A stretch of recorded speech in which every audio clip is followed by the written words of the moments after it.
हो जाती है। ऐसा मतलब जो कुछ सोच रहे हो तो ऐसा कभी ना करें, क्योंकि उससे तुम्हारी और हानि हो जाएगी। जो संत भजन कर रहे हैं, आपका कमाया हुआ अधर्म का धन उनकी बुद्धि को भ्रष्ट कर देगा। वो एक प्रसंग आता है, बैठ जाइए। श्री भीष्म पितामह जी के पास सब जब श्री द्रौपदी जी गई, और भी युधिष्ठिर आदि बहुत और महापुरुष थे, प्रश्न उत्तर होने लगा तो बहुत परम भागवत भीष्म जी उत्तर दे रहे थे, बड़े चुने हुए। तो द्रौपदी हंस रही थी। जब भागवतिक विषय में कोई हंसे तो या तो मूढ़ कहा जाएगा या कोई बात होगी।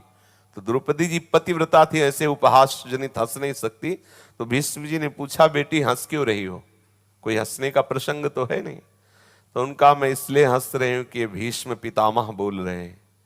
ये उस समय कहाँ गए थे जब मुझे निर्वस्त्र किया जा रहा था, चीख चीख के प्रश्न कर रही थी, क्या ये धर्म है? उस समय कहाँ गए थे? आज तो बहुत उत्तर दे रहे हैं। तो उनका, बेटी थे यही भीष्म, पर उस समय पापी दुर्योधन, अधर्मी दुर्योधन के पक्ष में होने के कारण वो सामर्थ्य नहीं थी जिससे मैं उत्तर दे सकता। अर्जुन के पवित्र बाणों से रक्त स्राव हो जाने के कारण अब मेरी बुद्धि शुद्ध है, अब जो प्रश्न करोगे उसका ठीक उत्तर होगा। तब उन्होंने उस उदाहरण में दिया कि जंगल में एक परमहंस रहते थे और कंदमूल फल खा करके ही भजन करते थे। तो चक्रवर्ती राजा जब भ्रमण करते थे जंगलों में, ऐसे पशुओं का वध करते थे जो प्रजा का नाश करने वाले होते।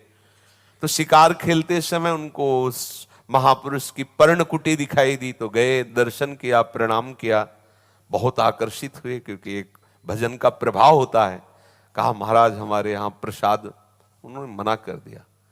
अब वो तो जब आते जंगल में तब उनको प्रणाम करने जाते हो, हर बार निवेदन करते। तो एक कई बार जाने से एक श्रद्धा का दबाव होता है। संत जनों का हृदय बड़ा कोमल होता है। कई बार जब प्रार्थना की जाती है तो उनका हृदय उस बात में राजी हो जाता है। यद्यपि वो कंदमूल फल ही खाते थे, पर राजा की प्रार्थना से वो राजमहल जाने को तैयार हो गए। बड़ी अगवानी की और परमहंस जी को महल में ले गए। स्वयं महारानी ने सुंदर भोजन बनाया, पवाया। जब 10-15 दिन बाद फिर राजा गए तो आपकी बस ऐसे ही सरलता पूर्वक, महाराज कृपा करो, तो बोले हाँ चलो। वो चल दिए, क्योंकि अब वो जो अन्न का प्रभाव है वो राजी कर दिया।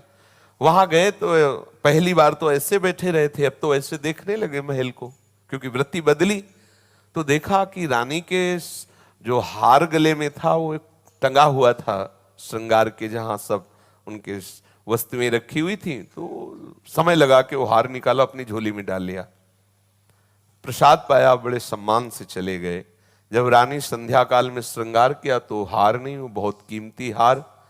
तो राजा से कहा कि मेरी जो दास दासियां नित्य सेवा में रहती हैं उनके द्वारा ऐसी गलती हो नहीं सकती, क्योंकि उनको कहीं बाहर नहीं जाना, वो निजी दास दासियां हैं, यहीं रहना है। आए हैं तो आपके महाराज ही केवल आए, वही चुरा ले गए।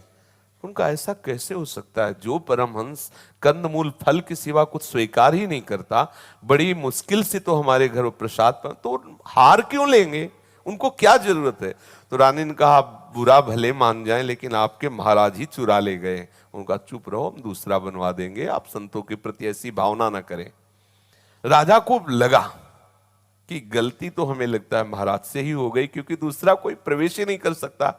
पर उन्होंने कहा नहीं, बिल्कुल बात गुप्त कर ली। 15-20 दिन हुए तो वो जब खून जला उनके शरीर का, तो कंदमूल फल लेने के लिए झोली उठाई तो उसमें वजन, हाथ डाला तो हार। हाय, ये हार क्यों हम ले आए, हमें इसकी जरूरत क्या है? बहुत पश्चाताप हुआ, विचार किया, ऐसी बुद्धि मलिन कैसे हो गई? तो ये राजा के अन्न से हुई, हमारी बुद्धि मलिन।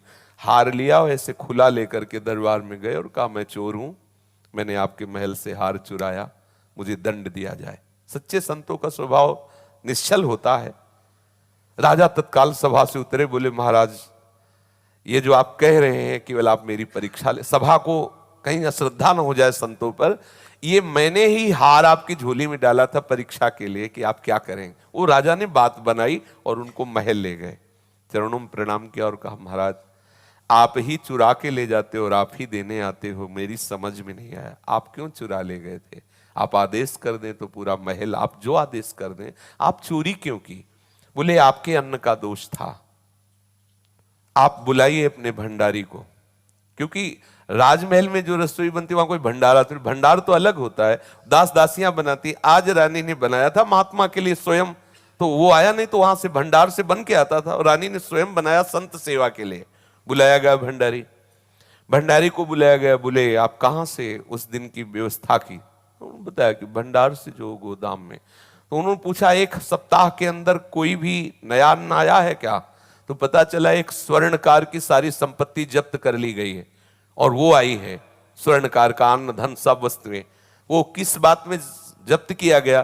तो बोले किसी गरीब ने दिया था बेटी के ब्याह के आभूषण बनाने के लिए, तो उसने नकली आभूषण देकर असली स्वर्ण छुपा लिया, और जब वो बात खुली तो उसको दंड के रूप में पूरी संपत्ति जब्त कर ली गई। तब महात्मा ने कहा उसकी संपत्ति के प्रभाव से आपका वो गोदाम, वो अन्न सब दूषित हो गया।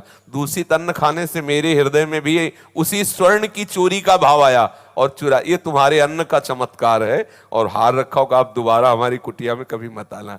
इसीलिए जो बड़े बड़े संत महात्मा राजान्न से बचने की कोशिश करते हैं। राजअन्न को विषवत बताया गया है कि वो बुद्धि को भ्रष्ट कर देता है।